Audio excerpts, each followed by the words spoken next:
donc sur le thème Bismillahir Rahmanir Rahim wassalatu wassalamu ala ashrafil anbiya'i wal mursalin sayyidina wa nabiyyina Muhammad wa ala alihi wa sahbihi ajma'in. Alors le thème d'aujourd'hui, donc comme vous avez pu le lire en story, c'est un thème qui sera Inch'Allah ta'ala consacré aux épreuves et comment le musulman ou la musulmane doit comprendre l'épreuve. Qu'est-ce que l'épreuve en islam? Quel est le but des épreuves et pourquoi Allah tabaraka wa ta'ala nous éprouve? Alors c'est un thème que je ne pourrais pas résumer en 40 minutes. L'idée c'est d'aller, je dirais, à l'essentiel et d'avoir une vision des épreuves qui est celle de Coran al-Karim et de la tradition du prophète alayhi salatu wassalam. Vous savez que nous les musulmans, nos sources en matière de, on va dire en matière de croyances, nos croyances sont basées sur les textes. On ne peut pas s'amuser à philosopher sur la vie, on ne peut pas s'amuser à philosopher sur le pourquoi des choses chez nous les musulmans. Pourquoi? Parce que chaque être humain est différent et chaque être humain a un rapport au monde qui est différent. C'est pour ça qu'on estime en tant que musulman que celui qui a à même de nous expliquer le pourquoi du comment est celui qui a créé ce monde. C'est la raison pour laquelle, en tant que musulman ou en tant que musulmane, on se réfère d'abord à Coran al-Karim, qui est la parole d'Allah tabaraka wa ta'ala, dans laquelle on va essayer de trouver des réponses. Et avec le Coran al-Karim, on va aller dans ce qu'on appelle la sunna du prophète. Donc la sunna, c'est un terme large qui comprend les paroles du prophète, le comportement du prophète, qui peut, dans certaines disciplines comprendre même les silences du prophète alayhi salatu wassalam. Donc on va aller puiser dans les paroles du prophète alayhi salatu wassalam ou ses comportements autres pour tirer des enseignements et comprendre les choses de la vie. Alors moi, je vais commencer ce thème avec un verset que j'utilise souvent quand je veux parler des épreuves, ou je dirais même c'est plusieurs versets de sourate al-Ankabut, sourate l'araignée. Pourquoi cette sourate spécialement? C'est parce qu'elle commence justement par le thème des épreuves. Allah tabaraka wa ta'ala dans cette sourate, il commence par ba'dan a'udhu billahi minash shaytanir rajim. Bismillahir rahmanir rahim. Alif lam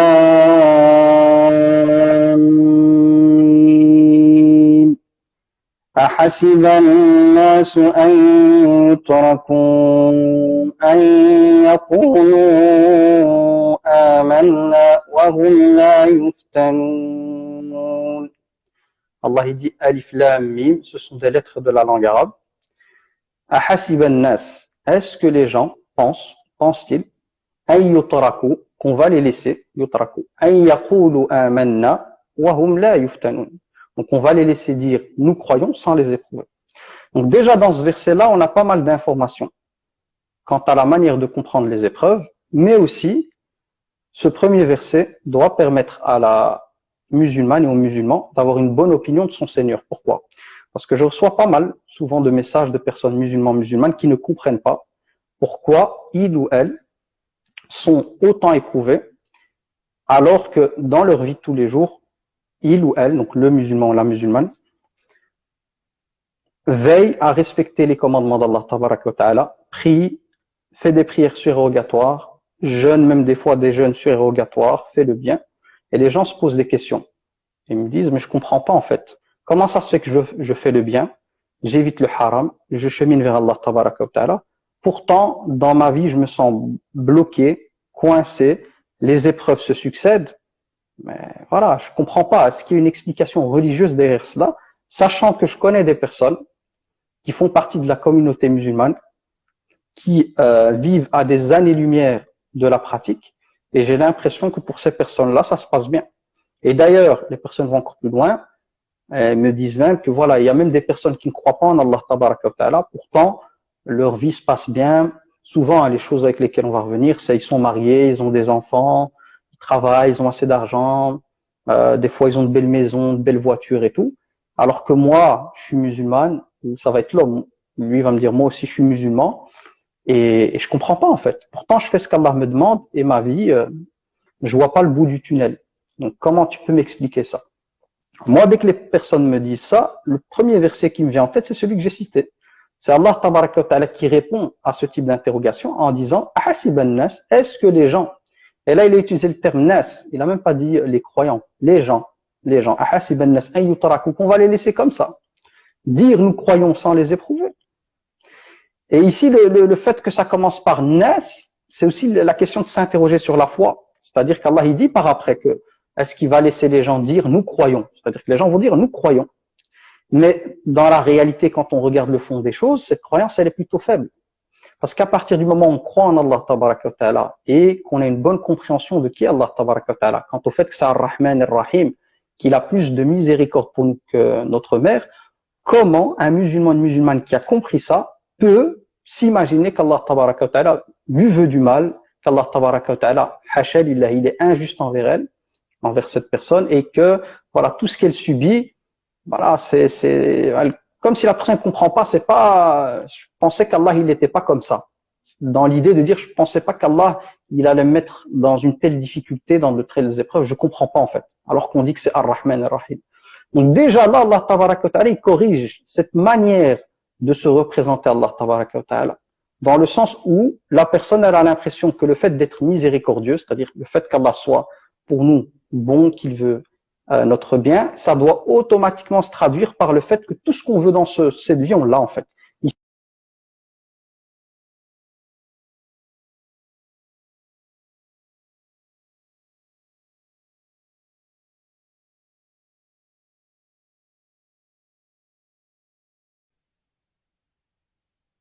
retrouve au début de chaque sourate, mais elle est où? Et en fait, ici, la problématique, c'est qu'on a mal compris les choses. Pourquoi? Parce que si on revient à la vie du prophète, alayhi salam, qui est l'homme le plus aimé par Allah, tabaraka wa ta'ala, toute personne qui a étudié sa vie va voir que, moi, je vous partage ma modeste lecture, j'ai pas vu une personne aussi éprouvée que le prophète, alayhi salam.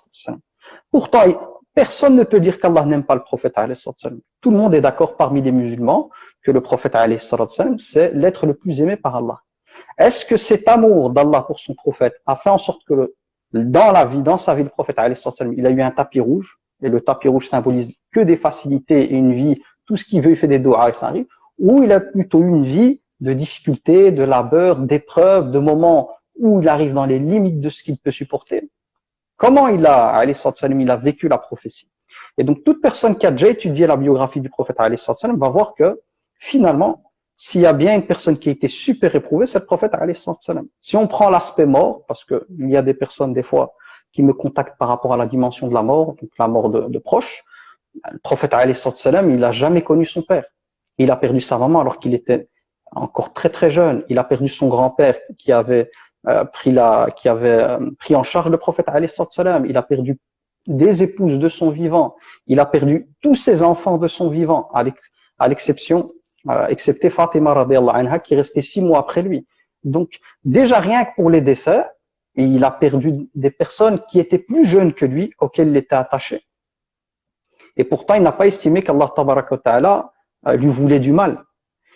Pour la question du rejet, parce que certaines personnes peuvent être amenées à vivre le rejet, être rejetées, bien sûr, peut-être pour le voile dans des sociétés où c'est compliqué de le porter, peut-être les frères pour la religion. Je parle pas que le voile, même la religion de manière générale, être rejeté parce qu'on est musulman, musulmane, ou parce qu'on est d'autres origines. Le prophète, alayhi salam, le rejet qu'il a subi, c'est avec des insultes, de la calomnie. On l'a traité de sorcier, on l'a traité de poète, on l'a traité de fou, on l'a traité de menteur, etc., etc. Il a été boycotté, et quand je dis boycotté, c'est au sens propre du terme, c'est que pendant une période, on a interdit, donc les Qurayshites, les notables de Quraysh se sont mis d'accord que toute personne qui était musulmane ou du clan du prophète, alayhi salam, notamment les Beni Hashim, ben, ils ne devaient pas acheter chez eux et ils ne devaient pas leur vendre de marchandises. Il s'est retrouvé boycotté.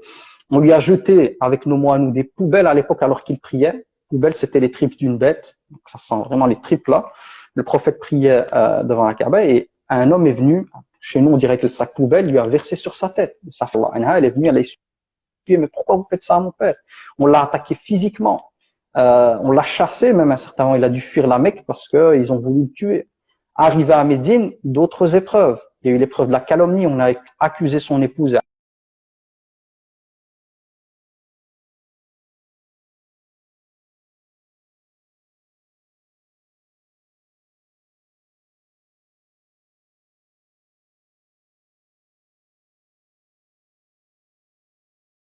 le plus aimé par Allah tabaraka wa ta'ala et l'homme, l'un des hommes les plus éprouvés, ça change déjà notre manière de comprendre les choses. C'est que finalement l'épreuve n'est pas quelque chose qui est en lien avec l'amour d'Allah, le fait qu'Allah nous déteste.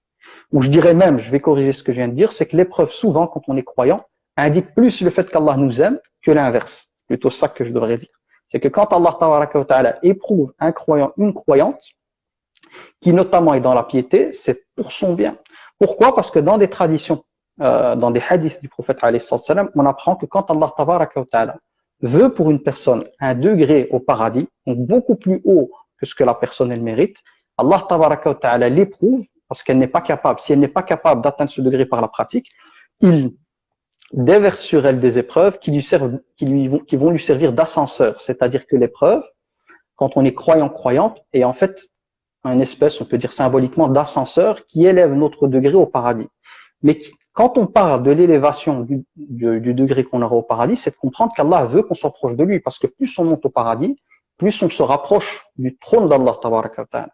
Donc, quelqu'un qui est éprouvé, comment il devrait comprendre les choses? C'est que finalement, quand tu es croyant, croyante, tu es éprouvé, c'est qu'Allah t'aime. Et Allah te veut le plus ou la plus proche de lui. Donc, pourquoi être autant dégoûté? Pourquoi être dans une tristesse qui coule des fois à la dépression, si pas plus? Pourquoi on arrive à un stade où on perd goût à la vie? On se dit, si Malek el-Maut il arrive maintenant, voilà, je serais bien content, contente, que j'en finisse avec cette vie. Donc, c'est important de comprendre ce point-là. Et Surat al-Ankabut, Surat al-Ankabut, elle nous parle de ça. Allah, il dit, Ahasiban nas. Est-ce que les gens pensent que simplement ils vont dire nous croyons sans être éprouvés?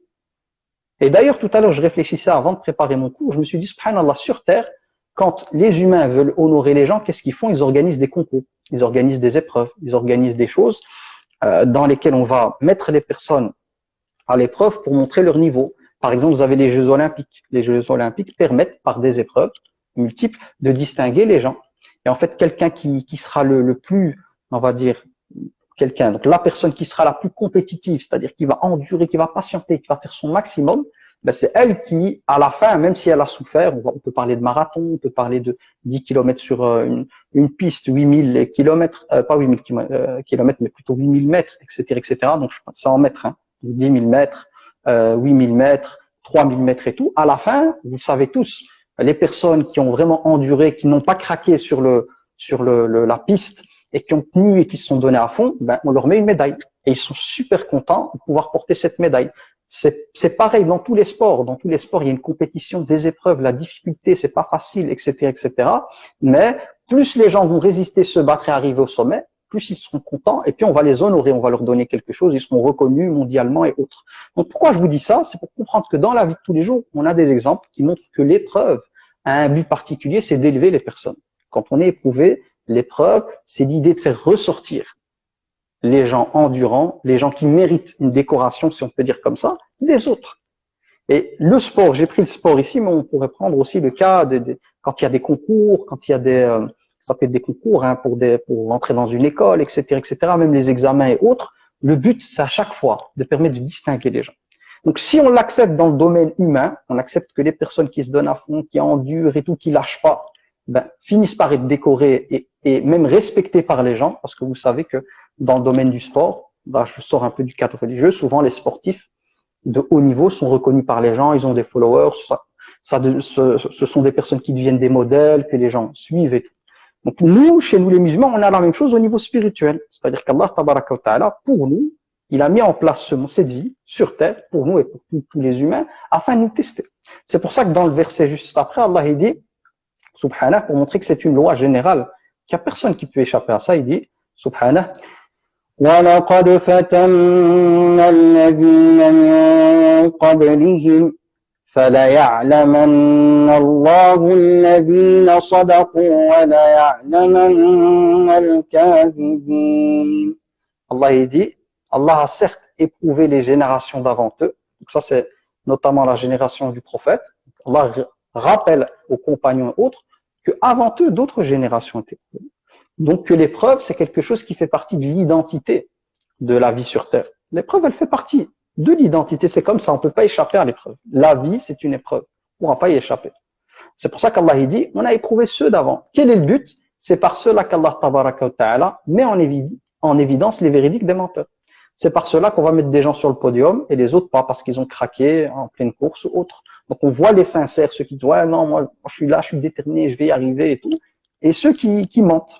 Donc ça c'est la première chose à avoir en tête, c'est de comprendre que l'épreuve, faut plutôt la voir comme un cadeau et pas comme l'ennemi de la personne. Même si on le sait tous que quand on vit une épreuve c'est pas facile. L'épreuve, si elle est épreuve, c'est parce qu'elle a un côté amer. Mais il n'y a pas que des épreuves amères, et ça c'est important de le comprendre. Beaucoup de gens pensent que l'épreuve n'est liée qu'avec la dimension amère. Non. Allah dans le Coran Karim, il nous montre clairement qu'on peut avoir des épreuves amères, comme on peut avoir des épreuves que j'appelle moi mielleuses, c'est-à-dire des épreuves qui peuvent nous endormir. Quelle est la preuve? C'est le verset qu'on retrouve dans la sourate 21, verset 35. Allah il dit كل نفس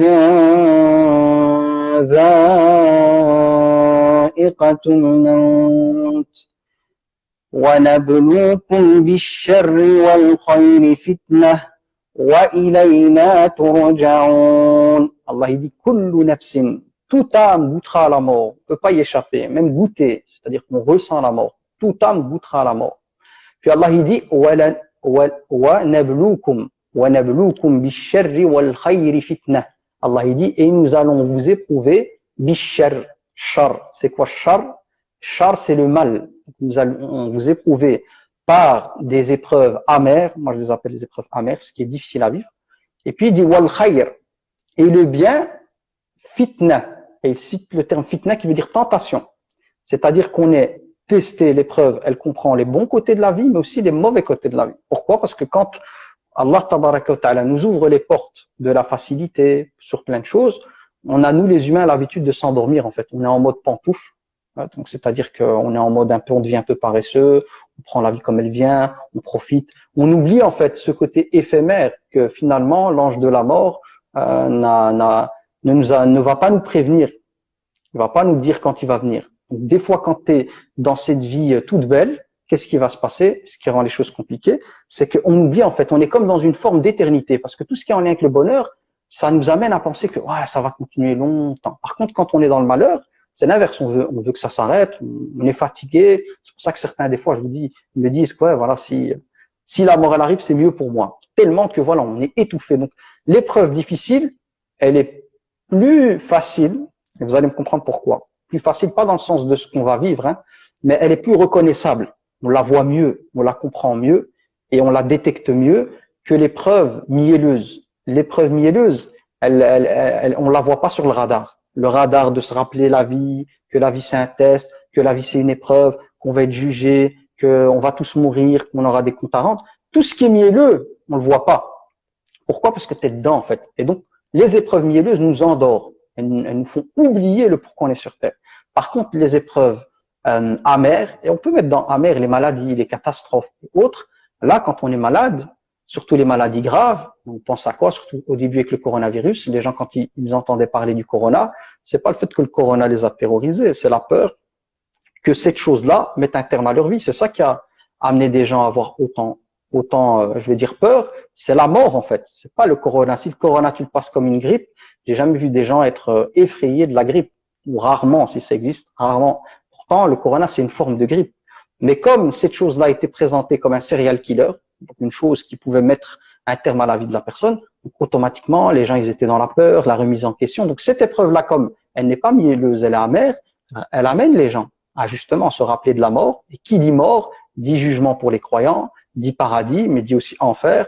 Donc, ça amène la personne à se dire, bah, il faut pas que j'oublie pourquoi je suis sur Terre. En fait, je suis sur Terre pour avoir mon ticket pour le paradis. Donc ça, c'est important de comprendre que l'épreuve, elle peut être mielleuse, elle peut être amère. Et que pour moi, l'épreuve la plus difficile, et quand je dis difficile, c'est pas au niveau de ce qu'on va ressentir, mais c'est au niveau de ce qu'on peut détecter. Celle qu'on détecte le moins, à laquelle on fait pas attention, c'est l'épreuve mielleuse. Alors qu'il faut vraiment faire attention, c'est comme, je vais vous donner un exemple, hein, c'est souvent, par exemple, le sucre. On oublie, par exemple, qu'en consommant trop de sucre, c'est tellement bon que ça arrive là, on oublie qu'on peut attraper le diabète. C'est un peu ça l'idée. C'est que l'épreuve mielleuse, elle est à l'image du sucre que tu consommes, et tu as du plaisir à consommer, et tu oublies même d'avoir des stops des limites, jusqu'à ce qu'on t'annonce, tellement tu as exagéré, que tu as peut-être attrapé le diabète ou autre. Pourquoi? Parce que c'est mielleux, c'est bon. Par contre, un truc qui est pas bon, hein. Quand tu manges, c'est vraiment pas bon. Imaginons que c'est un traitement médical, un sirop obligatoire à prendre. Ben, le sirop, tu regardes, t'espères, quand il est vraiment amer et que le goût te plaît pas, si c'est par exemple un traitement de 2 semaines, ben, tu comptes les jours. Tu attends avec impatience que les 2 semaines soient finies. Donc, tu es beaucoup plus conscient parce que le goût, il est pas bon. Donc, c'est pareil pour les épreuves. Donc, retenez ça avec moi, c'est que l'épreuve, elle peut être mielleuse comme elle peut être amère. Et que nous, souvent, quand on parle d'épreuve, on pense qu'à l'épreuve amère. Pour moi, l'épreuve amère, c'est un compagnon de route. Ce qui me fait peur, moi, c'est l'épreuve mielleuse. Mais l'épreuve amère, je sais qu'elle est dure à vivre. Je sais que quand on est dedans, c'est compliqué, mais c'est un allié. Quand on a l'iman, on a la foi, cette épreuve, en fait, c'est comme si elle venait nous prendre par la main et elle nous ramenait sur le droit chemin, Sirat al-Mustaqim, la voie droite.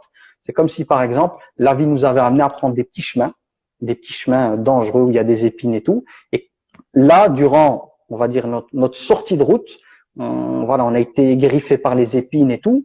Et en fait, c'est comme l'épreuve. Et il y a quelqu'un qui vient vers nous, l'épreuve, qui nous prend par la main, qui dit non, là, ça va pas, il y a que des problèmes. Depuis que j'ai pris ce petit chemin, je me suis blessé, j'ai eu des griffes, etc., etc. Le mieux, c'est de revenir sur la grande voie, hein, l'autoroute. Parce que Sirat al-Mustaqim, c'est une voie large et bien grande. Donc ici, c'est pareil. Moi, je vois vraiment ça. Je vois l'épreuve amère comme étant un compagnon, d'autre qui vient te rechercher, qui te met sur les rails. Ça, c'est important de l'avoir en tête. Alors, je vais rajouter quelques versets. Parce qu'en même temps, je regarde le timing, j'ai encore 20 minutes. Par rapport à la question des épreuves, je vous ai dit en 40 minutes, on ne peut pas faire le tour on peut pas appréhender la thématique dans sa globalité. Mais je peux donner des éléments, parce que l'idée c'est de changer votre manière de voir les choses, et de ne pas considérer les épreuves comme étant un mal, comme étant Allah Tabaraka wa Ta'ala qui veut que vous souffriez. Ou souvent les gens me disent ouais, mais est-ce que voilà, ce que je vis c'est une punition, un châtiment, même pas punition, les gens me disent châtiment. Et moi dans mon cœur je me dis mais c'est quand même, ça fait mal d'imaginer Allah Tabaraka wa Ta'ala comme étant un créateur qui, dès qu'on sort de la route, il m'a dit tu peux aller au bout de 60 minutes. Ok, parfait, parfait. Donc je disais, Allah Tabaraka wa Ta'ala, moi je peux pas imaginer, ça me fait mal au cœur quand des gens me disent ça. Et quand des gens ils ont cette image d'Allah Tabaraka wa Ta'ala comme étant un Seigneur qui punit et châtie en fait. Et le terme utilisé c'est châtier. Je ne dis pas qu'Allah Tabaraka wa Ta'ala ne châtie pas, il châtie. Mais il châtie des peuples qui se sont montrés rebelles, qui ont eu des signes et des messagers, qui ont refusé de revenir vers la voie droite. C'est cela qu'Allah châtie. Mais pour nous les croyants, Allah Tabaraka wa Ta'ala, il est Arhamar Rahimin, c'est-à-dire que Allah Tabaraka wa Ta'ala n'a rien à faire de notre souffrance. Et ça, c'est dans le Coran. Allah il dit, Allah n'a rien à faire de votre souffrance. C'est-à-dire que quand on commet une bêtise, le fait de souffrir pour réparer ça, Allah, il n'a rien à faire de ça. Mais ce qu'il attend de nous, c'est de revenir vers la voie droite avant que la sanction n'arrive. Et le but de la sanction, c'est quoi? C'est de nous ramener sur le chemin droit, tant qu'on est vivant. C'est-à-dire, imaginons-moi, dans ma vie, je fais le haram, je fais n'importe quoi. Allah me donne un laps de temps durant lequel, par des rappels, des gens qui vont venir me parler sur Internet, je tombe sur un rappel, plein de choses dans ma vie, douces, qui vont venir me rappeler à l'ordre. Dire attention, n'oublie pas, t'es sur terre, t'es dans le haram, si la mort arrive, tu vas mal finir et tout. Plein de rappels. Quand ces rappels-là ne sont plus suffisants et que la personne s'obstine dans le haram, qu'est-ce qui va se passer? Et ça se passe des fois dans certaines familles avec certains parents, c'est qu'il y a la sanction qui va arriver. Le parent, par exemple, va sanctionner quand c'est un parent correct. Je prends pas les parents toxiques qui exagèrent, mais je parle des parents corrects qui veulent le bien pour l'enfant. Ils vont sanctionner. Et des fois, certains parents, pour sanctionner, ça peut être quelque chose, une correction. Mais quel est l'objectif d'un parent sain quand il fait ça? Est-ce que c'est l'idée d'amener son enfant à souffrir? Ou l'idée de permettre à cet enfant de se dire je suis en train de faire n'importe quoi et j'ai intérêt à revenir sur le droit chemin et d'arrêter mes bêtises. Donc quand le parent sanctionne ou qu'il prive l'enfant de quelque chose, il le fait dans l'intérêt de l'enfant. C'est par amour et miséricorde qu'il le fait. Parce qu'il se dit que si je le laisse comme ça et que je fais rien, je lui ai parlé, je lui ai expliqué, il veut pas comprendre, il va finir par se cracher dans la vie de tous les jours. Donc l'idée de la sanction, c'est de ramener la personne sur le droit chemin. C'est pareil pour nous. Il y a des personnes, des fois, qui sont loin d'Allah Tabaraka wa Ta'ala, qui ont plein de rappels, mais qui ne font pas attention à ceci. Pouf, il y a quelque chose qui va arriver. Exemple, je vous donne un exemple de quelqu'un que vous pouvez retrouver, Allah yarhamou, qu'Allah lui fasse miséricorde sur YouTube, c'est Ali Bennett. Et j'en ai parlé dans une vidéo que je viens de poster sur YouTube. C'était un homme qui avait beaucoup d'argent. C'était un musulman, je pense d'origine palestinienne, énormément d'argent. Et il vivait vraiment dans le luxe, voiture de luxe, vêtements de luxe et tout. Et il était loin du rappel d'Allah. Il était comme la plupart des jeunes, quoi. En mode, moi j'appelle ça le mode put your hands up. Put your hands up, la fête, ouais, on profite de la vie et tout. Et voilà que celui-ci va se retrouver quand il va aller à l'hôpital, et ils vont lui diagnostiquer un cancer. Quand il a eu le cancer et qu'on lui a dit qu'il lui restait quelques mois à vivre, lui, c'est comme une claque spirituelle qui est venue. Pouf. Il a eu un choc dans sa tête. C'est comme si le voile qu'il avait devant ses yeux, qui l'amenait à penser qu'il était éternel, et que le bonheur, on pouvait le trouver sur terre, il a été ouvert. Et il a vu que finalement, il s'est rappelé que c'était un mortel. Il s'est rappelé qu'il était musulman. Il s'est rappelé qu'il aurait des comptes à rendre. Et que s'il venait à mourir comme ça, ben, il serait mal de l'autre côté. Et il a décidé d'utiliser l'argent qu'il avait. Donc, cet argent qu'il avait, il était très riche, dans l'humanitaire. Dans pas mal de pays en Afrique et tout. Et il y a même des vidéos de lui en Afrique avec des personnes et tout. Et donc, eux, je veux dire, les médecins, quand ils lui ont annoncé le cancer, il y a deux manières de le vivre. Soit tu le vis comme une musiba, tu le vis comme certains musulmans disent, c'est un châtiment d'Allah sur terre. J'ai fait n'importe quoi, j'étais en mode Puchenzo, et Allah tabaraka wa ta'ala m'a châtié, je mérite ça, et puis c'est comme ça, et puis on tombe dans la dépression et le dégoût. Ou on peut le voir autrement. C'est pas un châtiment, c'est une miséricorde d'Allah. C'est comme sur votre tableau de bord quand vous prenez une voiture, il y a des signaux, il y a je sais pas comment on appelle ça, j'ai oublié, subhanallah. Des signaux, je vais appeler ça des signaux. Des petites choses qui s'allument sur votre tableau de bord pour vous indiquer qu'il y a un problème dans la voiture. Donc ici, le cancer pour lui, c'était ça. C'était comme un rappel. C'est de se rappeler que, attention, la mort, elle est proche. Et même, c'est un cadeau d'Allah. Pourquoi? Parce que ils lui ont prédit sa mort, qu'il allait mourir beaucoup plus jeune qu'il ne pensait. Donc c'est comme si il avait reçu une lettre, entre guillemets, lettre qui lui annonçait, écoute, toi, tu penses vivre longtemps parce que tu as une trentaine d'années. Mais on t'annonce que il te reste plus beaucoup. Donc, profite du temps que tu as encore avant qu'il ne soit trop tard. C'est-à-dire, voilà, là, tu as l'occasion de pouvoir faire quelque chose, du temps qu'il te reste, profite. Et lui, subhanallah, il l'a vécu comme ça. C'est pour ça que dans sa vidéo, il dit, moi, le cancer, je l'ai pas pris comme un châtiment d'Allah. Je l'ai pris comme un cadeau d'Allah. Allah m'a donné un cadeau, c'est qu'il m'a permis, le temps qui me reste, de pouvoir prendre conscience que ma vie, elle était éphémère. Et de ce point, grâce à ça, j'ai décidé de reprendre le contrôle de ma vie et de profiter du temps qu'Allah tabaraka wa ta'ala me donne pour faire le bien, en espérant que par la grâce d'Allah, je sois pardonné par rapport à mes péchés et qu'Allah tabaraka wa ta'ala me place avec les gens qui seront au paradis. Donc ça, c'est important de le comprendre. Et d'ailleurs, il y a un verset que j'avais traité il y a pas longtemps. C'est incroyable. Wallah, c'est incroyable. C'est le fait qu'Allah tabaraka wa ta'ala dit aux gens, invite les gens à s'empresser de faire la sadaqa, de faire le bien, avant que la mort ne frappe quelqu'un, que cette personne elle soit frappée par la mort, et que la personne finisse par dire, oh Seigneur, ramène-moi sur terre afin que je fasse juste un bien. Oh Seigneur, juste ramène-moi sur terre, je fais un bien. Ou que je donne une aumône. Il y a des versets qui parlent de l'aumône. Et là, subhanallah, quand je prends l'exemple de Ali Bennett, rahmatullahi alayh, c'est vraiment ça que j'ai devant mes yeux. Je me dis, subhanallah, quel cadeau Allah lui a donné. Donc moi, là où je veux vous toucher, parce que wallah, si vous comprenez ça, parce que ici, je peux faire 1 heure, 2 heures, 3 heures de live, mais c'est pas la durée qui va compter. Si vous comprenez une chose primordiale, c'est de comprendre que tout ce qui vient d'Allah, qui vous touche, amer ou mielleux de votre Seigneur, quand vous êtes croyant, croyante, c'est toujours pour votre bien. Allah tabaraka wa ta'ala, c'est Arhamar Rahimin. Jamais de la vie, Allah tabaraka wa ta'ala ne vous mettra dans une situation de souffrance juste pour souffrir. Ça n'existe pas.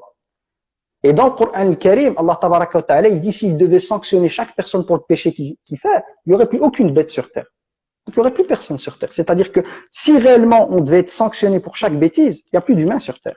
Mais Allah tabaraka wa ta'ala, il sait c'est lui qui nous a créés, il sait très bien que de par notre constitution, l'âme qu'on a, on est amené, de par notre nature, à avoir des moments d'écart. Mais ce qu'Allah attend de nous, c'est que nous soyons des personnes qui, lorsque on glisse, on se rappelle qu'on aura des comptes à rendre, qu'il y a le paradis, qu'il y a l'enfer, et surtout dans notre cœur qu'on ne doute jamais de la miséricorde d'Allah. Allah tabaraka wa ta'ala, ce qu'il attend de nous, c'est qu'on ait une bonne opinion de lui. Et il y a une belle histoire, dommage, je l'ai pas préparée, donc les détails, je les aurai pas, mais dans les grandes lignes. L'histoire, c'est quoi? C'est un homme qui a fait pas mal de péchés dans sa vie. C'était incroyable. Il avait des enfants. Et il a laissé un testament auprès de ses enfants. Il leur a dit, écoutez, quand je vais mourir, une fois que je serai mort, prenez mon corps, brûlez-le, ok? Brûlez-le. Et les cendres, donc mes cendres, prenez-les et dispersez une partie de ces cendres donc du côté de la mer, donc attendre un jour où il y a du vent, les disperser du côté de la mer, et l'autre partie, les disperser dans un endroit, donc là où il y a de la terre, mais on va dire un endroit vide. Il leur a dit, parce que j'ai peur que si Allah tabaraka wa ta'ala me ressuscite, je serai mal, parce que j'ai fait trop de péchés. Donc cet homme, quand il est mort, qu'est-ce qui s'est passé? Par crainte d'Allah, il a eu peur d'Allah. Mais il avait une mauvaise représentation d'Allah. Donc qu'est-ce qui s'est passé? C'est que ses enfants lui ont obéi. Donc, il est mort, ils ont brûlé le corps, ils ont pris donc la poussière, ils l'ont jeté du côté de la mer, et l'autre partie de ces cendres, ils les ont jetées du côté terrestre. Allah tabaraka wa ta'ala a commandé, parce qu'Allah il contrôle tout, il ne peut pas échapper à Allah, il a commandé à toutes ces particules, on va dire ça comme ça, comme des pièces de puzzle, hein, comme des Lego. Il les a appelées, son corps est revenu devant lui. Et Allah lui a dit, pourquoi tu as fait ça? Il a dit, pourquoi tu as fait ça? Il a dit, ah Allah, j'ai eu peur avec tous les péchés que j'ai faits, que si tu venais à me ressusciter, je serais mal. Avec moi, je serais mal, ça veut dire que je vais aller en enfer et tout. Allah tabaraka wa ta'ala lui a pardonné.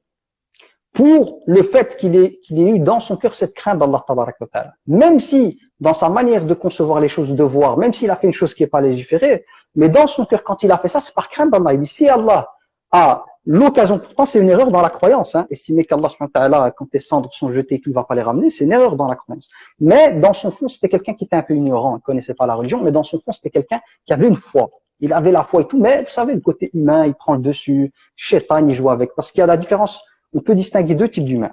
Des gens qui commettent le péché par rébellion. Et Shaitan, c'est le modèle de la rébellion. C'est-à-dire qu'il a refusé de se prosterner devant Adam et il a continué. Il a montré son orgueil face à Allah tabaraka wa ta'ala. Il a refusé par orgueil. Et Allah tabaraka wa ta'ala, il pardonne pas ça. Et des personnes qui sont amenées à faire le péché par faiblesse. Quel est l'exemple? C'est Adam alayhi salam qui est notre père. Et nous, on est comme ça. Notre nature, c'est que des fois, on est amené à faire les péchés. Mais quand on commet le péché dans notre cœur, c'est pas pour défier Allah. On le fait pas avec un cœur qui, ouais, je vais défier Allah, je vais faire le haram. On le fait en général parce que le côté obscur de l'âme prend le dessus. Parce que la fréquentation n'est pas bonne. Parce que des fois, on va faire des péchés pour se rapprocher de personne. Et ces choses-là, Allah tabaraka wa ta'ala les pardonne. Pourquoi? Parce que le but, ce n'est pas la rébellion. C'est l'âme humaine, son côté obscur qui a pris le dessus sur le côté spirituel. Par contre, quand on est dans la rébellion, c'est autre chose. Donc ici, je reviens aux épreuves. Quand une personne est par exemple dans la désobéissance et qu'Allah tabaraka wa ta'ala envoie sur elle, comme vous connaissez le sniper, quand il veut viser sa cible, il la rate pas. Je vais dire une épreuve amère, c'est jamais dans l'idée comment on va dire ça, de châtier la personne. Mais le but voulu, c'est de ramener la personne à la raison. Et il y a des savants qui donnent des exemples qui parlaient beaucoup plus à leur époque que la nôtre. Ça dépend dans quel contexte on vit. Il dit c'est à l'image du berger. Vous voyez un berger quand il a des moutons, et il y a un des moutons qui par insouciance, il sort du rang, qui sort du groupe et qui va un peu plus loin et qui risque de se trouver dans un endroit où il y a le loup. Qu'est-ce qu'il fait le berger? Il peut prendre une pierre et lui jeter à la tête. Quel est le but du jet de la pierre? Est-ce que c'est l'idée de châtier la bête, de lui faire du mal, ou qu'elle est mal pour revenir dans le rang? Le but, c'est quand il lui jette celle-ci, c'est il ramasse le coup, vite, je reviens dans le groupe. Eh bien ici, juste pour vous donner une image, c'est pareil. C'est que quand des fois dans notre vie, il y a des choses qui nous tombent dessus, surtout quand on est sorti de la route, c'est une preuve de miséricorde d'Allah tabaraka wa ta'ala. C'est par rahma, c'est qu'Allah veut ton bien. Par contre, quand tu es dans le haram, et que pendant des années tu es dans le haram, et qu'il n'y a rien qui t'arrive, parce que des fois les gens, c'est ce qu'ils me disent, je comprends pas, pourquoi il y a des personnes, ils font que le haram et tout, et alhamdoulilah, voilà, ils sont mariés, ils ont une belle vie, ils ont de l'argent et tout, pourtant la personne elle vit que dans le haram. Ah ben moi quand je vois ça, selon ma lecture du Coran al-Karim, et la compréhension que nos savants nous ont transmise, moi j'ai peur pour cette personne. Pourquoi? Parce que quand Allah tabaraka wa ta'ala ouvre les portes à une personne qui est dans le haram, et que les mois, les années passent et qu'il n'y a rien, c'est que cette personne-là, comme Allah tabaraka wa ta'ala n'intervient pas avec une musiba pour la ramener, moi je crains pour elle. Parce que dans le Coran, Allah tabaraka wa ta'ala, il parle des cas des peuples qui se sont vraiment rebellés par rapport à Allah. Allah il dit, nous leur avons ouvert les portes du ciel. Donc ce qu'ils voulaient donner, on l'ouvre. Hein. Et puis Allah tabaraka wa ta'ala leur a laissé un laps de temps, et puis après, pouf, d'un coup c'est venu, c'était fini. C'est le crash duquel tu sors pas en fait. Parce qu'on peut faire un accident, et on peut sortir avec quelques griffes, une bosse ou quoi, et on peut se retrouver dans un accident et perdre sa vie.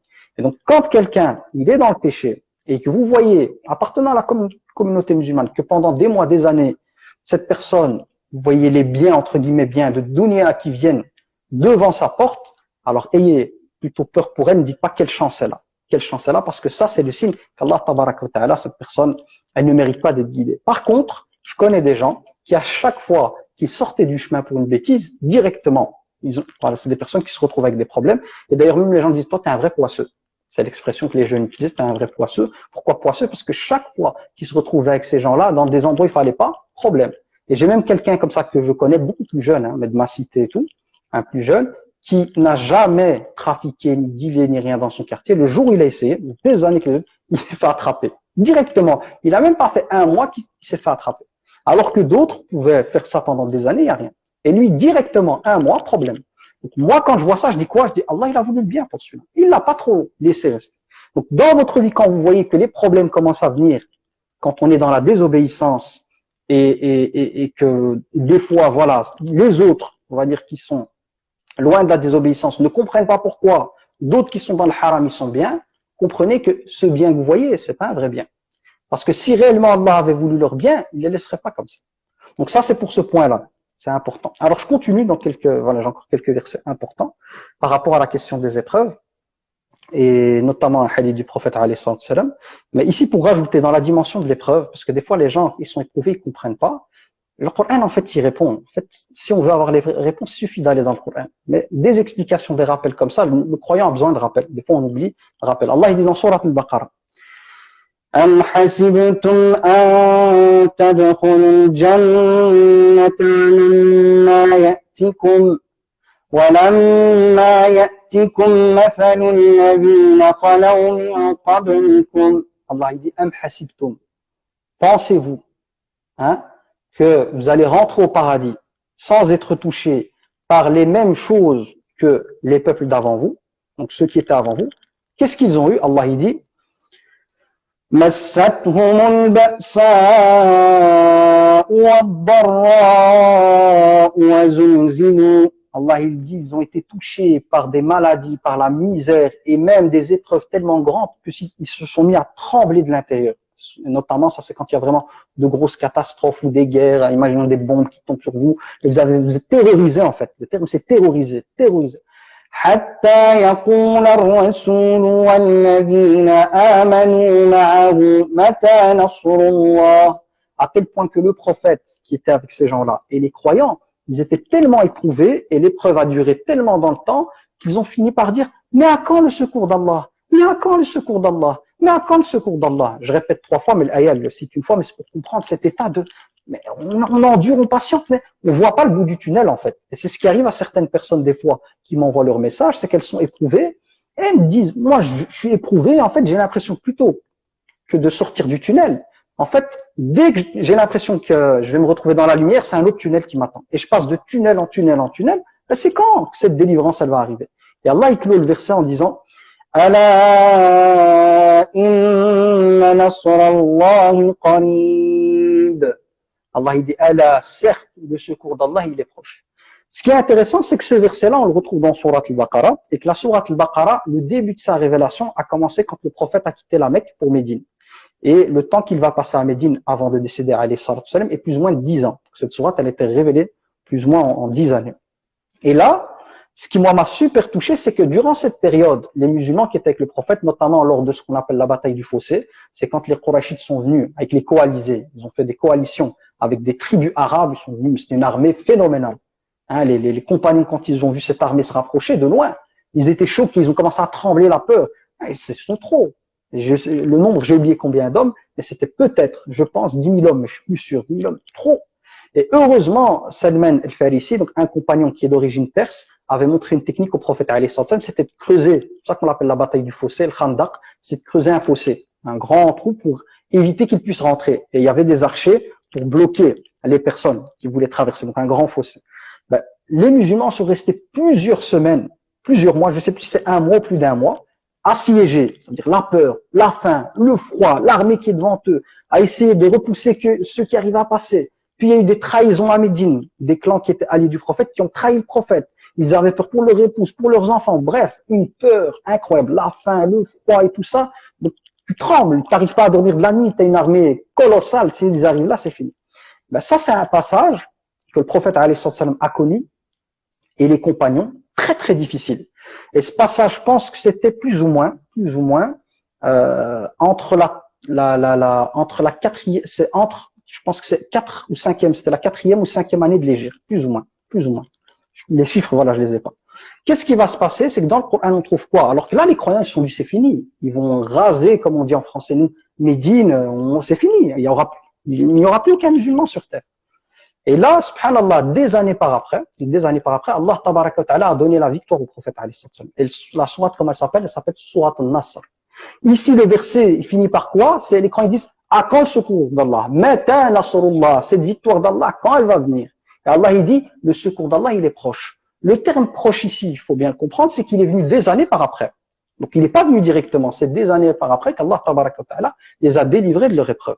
Donc, c'est important d'avoir ça en tête, comprendre que quand on parle du fait qu'Allah tabaraka wa ta'ala va nous délivrer de l'épreuve ou quoi, c'est quelque chose qui peut prendre du temps. Et vous avez sourate al-Nasr, quand Allah tabaraka wa ta'ala, il dit, إِذَا جَاءَ نَصْرُ اللَّهِ وَالْفَتْحِ. Et lorsque le secours d'Allah est arrivé. Donc, Allah, il parle de son secours, et il dit, voilà, il est arrivé, ce secours que je vous avais promis, des années par après, il est arrivé. Alors, juste une petite pause, parce que je dois juste ouvrir, si vous voulez bien. Je suis à vous. 2 secondes. Stopper la caméra. Je suis à vous, puisqu'on sonne, il n'y a personne. Je suis solo.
Je suis désolé, c'était un livreur, c'était même pas pour moi. Donc c'est le bloc, c'est le bloc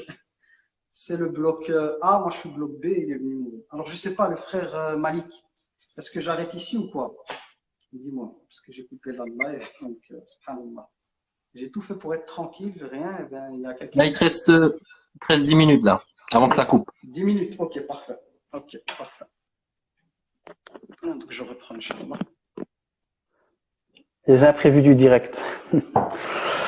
Donc ici je disais quoi? Très très important, c'est de comprendre que l'épreuve, elle peut être très très dure à vivre, à tel point que la personne peut être amenée à trembler de l'intérieur, une peur totale, mais qu'Allah tabaraka wa ta'ala s'est engagé à secourir les croyants. C'est pour ça qu'à la fin, Allah tabaraka wa ta'ala, il dit Ala inna nasrallahi qarib. Certes, le secours d'Allah, il est proche. Et dans sourate al-Nasr, qui est la dernière sourate révélée, je parle pas de verset, hein, la dernière sourate révélée, c'est sourate al-Nasr complète. Dernier verset, c'est un autre verset dans sourate al-Baqarah, c'est Wattaqu yawman turja'una fihi ila Allah. Donc, subhanallah, dernière sourate, c'est Idha ja'a nasrullahi wal fath. Lorsque le secours d'Allah, il est venu, et le fath, c'est la libération de la Mecque. وَرَأَيْتَ النَّاسَ يَدْخُلُونَ فِي دِينِ اللَّهِ أَفْوَاجًا. Et que tu vois, c'est-à-dire, ô Mohammed, alayhi salatu wa sallam, les gens entrer dans la religion d'Allah, afwaja, donc des vagues, c'est je dirais, c'est des pelotons, je sais pas comment, j'ai pas le terme en français, mais des groupes de personnes. Alors que le prophète, alayhi salatu wa sallam, pendant des années, il a été persécuté pour l'islam, il a été chassé de la Mecque pour l'islam, il a enduré des choses. Voilà que cette promesse d'Allah, qu'Allah lui avait promis dès le début, Allah lui dit, on sera avec toi, on va t'aider et tout. Des années par après, Allah lui dit, voilà le secours. Même pour les croyants, le secours que vous attendiez, même au moment où vous étiez dans la pire épreuve, vous trembliez de l'intérieur, alors finalement il est venu ce secours ou pas? إِذَا جَاءَ نَصْرُ اللَّهِ وَالْفَتْحُ. Donc Allah dit وَرَأَيْتَ النَّاسَ يَدْخُلُونَ فِي دِينِ اللَّهِ أَفْوَاجًا, et que voilà, que le prophète alayhi sallam, les croyants, des masses de personnes rentraient dans la religion d'Allah. Allah il dit فَسَبِّحْ بِحَمْدِ رَبِّكَ وَاسْتَغْفِرْ. Allah lui dit فَسَبِّحْ, exempte ton Seigneur de toute imperfection, parce que tasbih en langue arabe, c'est le fait de faire on dit subhanallah, mais au niveau linguistique, tasbih renvoie aussi au fait d'exempter Allah de toute imperfection. C'est-à-dire que cette promesse qu'Allah a donnée, et ce moment où certains croyants ont quasi douté, faut exempter Allah de ça. Allah tabaraka wa ta'ala, sa parole est la vérité. S'il dit quelque chose, il va le faire. Donc, sabbih, c'est exempte ton Seigneur de toute pensée, de toute chose qui ne sied pas à sa majesté, à sa perfection. Fasabbih bihamdi rabbik. Et il y a le hamd après, les louanges d'Allah, les remerciements et les meilleures paroles. Bihamdi rabbika wastaghfir. Et demande du pardon. Pourquoi le pardon ici? Le prophète, alayhi salam, n'a pas commis de péché. Le pardon, c'est parce que même si on adore Allah, comme ici à sa majesté, c'est pas assez. Donc même quand tu es amené à adorer mon Seigneur en faisant mon max, cette adoration que je présente se présente par rapport à ce qu'Allah mérite. C'est pas assez. C'est comme si, Ya Rab, voilà, j'ai fait mon maximum. Mon maximum, pardonne-moi que ce que je te présente comme adoration ne sied pas à ta majesté. Mais aussi pour nous, c'est l'istighfar, c'est par rapport au fait d'avoir douté d'Allah tabaraka wa ta'ala, par rapport au fait d'avoir une mauvaise opinion d'Allah tabaraka wa ta'ala. Donc ici, pour résumer, parce que je vous ai dit ce thème, je pourrais en faire des heures et des heures, tellement c'est un thème qui me passionne. Pourquoi? Parce que déjà, je travaille avec beaucoup de personnes éprouvées, de par le fait que ça fait des années que je fais des consultations avec les gens, je les reçois. C'est une troisième casquette que j'ai, de par les formations que j'ai faites et tout. C'est de recevoir les personnes en consultation, de travailler, les accompagner au niveau psychologique, spirituel, pour sortir de leur épreuve, pour les comprendre. Il y a eu tout le travail d'éducateur avec des jeunes dans une cité, de logements sociaux. C'était compliqué avec des familles où il y a pas mal de difficultés, des problèmes et tout. Que par la grâce d'Allah, voilà, j'ai énormément appris, 15 ans avec eux, franchement, ça m'a appris énormément. Puis, il y a aussi les 7 années de prof avec mes élèves dans les écoles, quand il y avait des pauses, ils venaient me parler, des élèves en souffrance à la maison, des jeunes filles, des fois, qui faisaient des tentatives de suicide, qui sont venues me parler, avec lesquelles, voilà, j'ai pu discuter, leur expliquer, comprendre les épreuves et tout. Même certaines, j'ai une élève encore, voilà, qui me vient en tête, elle avait levé juste un peu, mais toujours des chemises longues, elle avait fait ça, et j'avais vu qu'elle s'était tailladé, les veines, elle avait dit ça très, je dis pourquoi tu fais ça?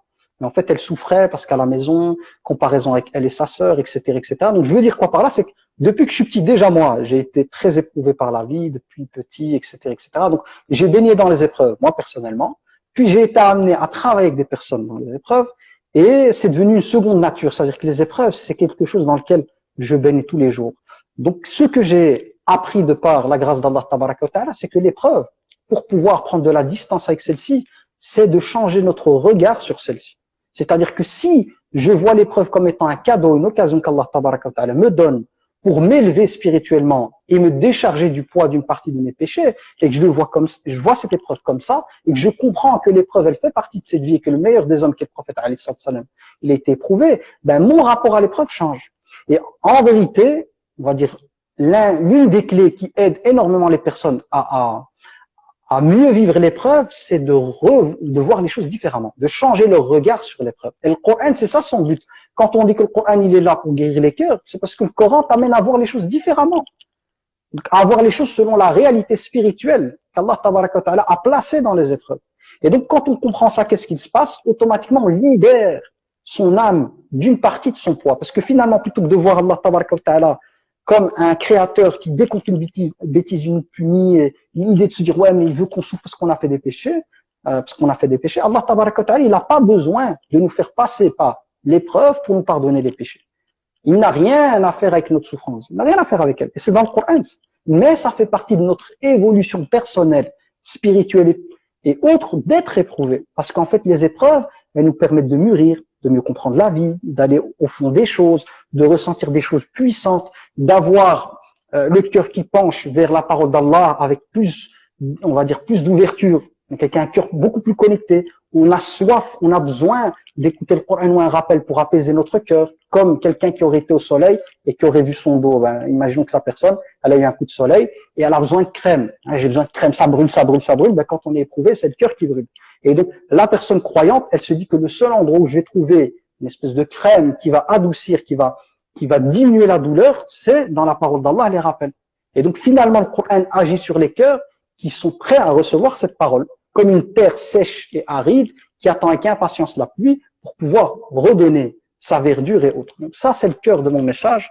Il faut apprendre à avoir une bonne opinion d'Allah Tabaraka wa Ta'ala. Comprendre que tout ce qui nous arrive, c'est pour notre bien. Tout, et je dis bien tout. Et là, il y a un hadith du prophète alayhi salam avec lequel je vais clôturer, comme ça, au moins j'aurais cité un hadith du prophète alayhi salam, je vais le traduire. Le prophète alayhi salam nous dit, alayhi salam, c'est un hadith sahih, authentique, qui est rapporté dans le sahih muslim, il dit, Ajaban li amri al-mu'min. Étonnante est l'affaire du croyant. Et quand on dit croyant, c'est homme ou femme. Inna amrahu kullahu lahu khair. Toute son affaire, donc tout ce qui touche le croyant est un bien. Puis il rajoute, وَلَيْسَ ذَلِكَ لِأَحَدٍ إِلَّا لِلْمُؤْمِنِ. Et cette chose-là ne peut avoir ce privilège que le croyant, homme ou femme. Il dit, alayhi salatu wassalam, in asabathu sarra'u shakar. Donc, s'il est touché par une bonne chose, asabathu, pas asabahu.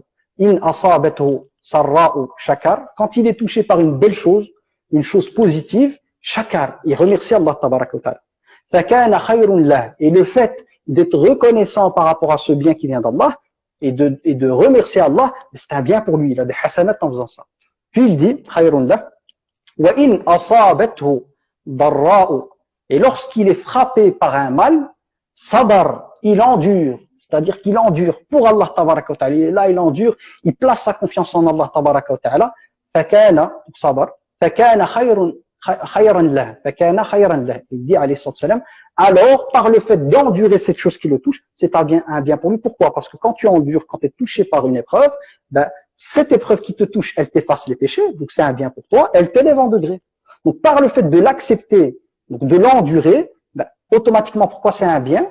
Parce que la personne qui fait ça, ben, cette épreuve, elle le décharge de péché, elle l'élève en degré, donc c'est un bien. Donc que tu sois touché par le bien ou par le mal, si pour le bien tu remercies Allah, tu as une récompense, c'était bien. Et si tu es touché par une épreuve, une difficulté, tu endures, lillah, tu es déchargé de péché, tu es élevé en degré, donc c'est un bien. Donc dans les deux cas, tu es bien. Et ça, ce n'est valable que pour le croyant, la croyante. Donc à méditer, bi'idnillahi ta'ala, moi je m'arrête là-dessus. S'il y a encore du temps après, je laisse le frère Malik, incha'Allah, tabaraka wa ta'ala, gérer ça. Subhanakallahumma wa bihamdik, ashhadu an la ilaha illa ant, astaghfiruka wa atubu ilayk, subhana rabbika rabbil izzati amma yasifun. وسلام على المرسلين والحمد لله رب العالمين. Alors le temps il était un peu serré donc c'était compliqué pour moi. Barakallahu fik. Désolé du temps, c'est Instagram, il coupe au bout d'une heure. Ah, toi t'as une heure. Moi subhanallah, j'ai Instagram, je peux rester 2h30 et il bloque pas. Ah bon, c'est bizarre ça. Ouais. Mais moi, à chaque fois, il va couper là d'ici là. Je sais Bah, pas je relance le direct. question ou pas ou comment tu gères la suite. Bah là, je relance le direct, comme ça évite de couper pendant une question. Okay. Et ensuite, bah, les abonnés ils posent leurs questions directement, soit via le petit point d'interrogation en bas là, soit directement avec toi dans le live. Ok, je te laisse gérer. Moi, je lis mieux ça, parce que mon téléphone il est loin, donc lire ça va être compliqué, sauf si quelqu'un lit les questions ou quoi. D'accord, il n'y a pas de souci. Ah, je coupe le direct et je relance. Ah bon, tout de suite.